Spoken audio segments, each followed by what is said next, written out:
परिवर्तन संसार का नियम है, लेकिन भैया इतनी जल्दी मत परिवर्तित हो कि सामने वाले का हार्ट फेल हो जाए। मतलब हमारी सास का रंग तो हमने इतनी जल्दी परिवर्तित होते देखा कि हमें तो मतलब हार्ट अटैक आते आते मतलब हमारा बच गया। हमारी जब शादी हुई तो हमको सारे रिश्तेदारों ने समझाया था कि मोना देखो मम्मी 4 बजे चाय पीती है, तुम दे देना।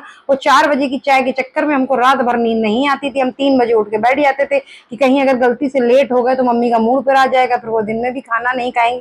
क्योंकि कई बार ऐसा हो चुका था। उसके बाद 5-6 साल बाद हुई मेरी देवरानी की शादी। अब हम बड़े खुश कि भैया देवरानी आ रही है, वो मम्मी को बैठी देगी 4 बजे और हमको भी मिलेगी मम्मी के साथ में बैठी। लेकिन जब वो आई तो मम्मी 7 बजे सो के उठने लगी। अब वो 6 बजे हमने भी उसको समझाया, हमने कहा देखो भाई तुम क्या कहते 4 बजे मम्मी को चाय देना, क्योंकि हम तो देते चले आ रहे हैं। उसने एग्री कर लिया, लेकिन 4 बजे नहीं, वो 6 बजे उठ के चाय बना के मम्मी के पास पहुंची लेके। मम्मी कह रही है इतनी जल्दी क्यों उठ गई बेटा, अभी ये 6 बजे से उठ के करने ही क्या है, जाओ सो जाओ जाके।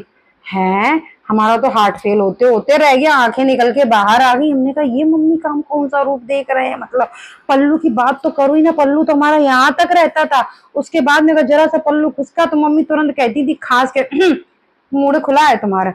भैया तो मुड़ अपना ढक लेते थे। चाची तो यहाँ तक कहती थी कि मुड़े में इनकी कीली ठुकवा दे, उनका पल्लू बहुत सरकता है।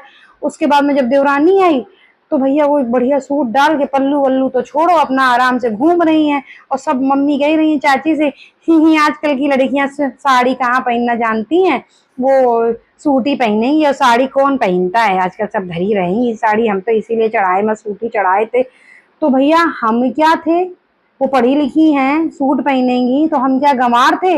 मतलब इतनी जल्दी बदलना देखो ठीक नहीं है। हमको भी एडजस्ट होने का मौका दो, साड़ी से सूट में आने का मौका देते, तभी हम साड़ी से डायरेक्ट जीन्स पे आ गए।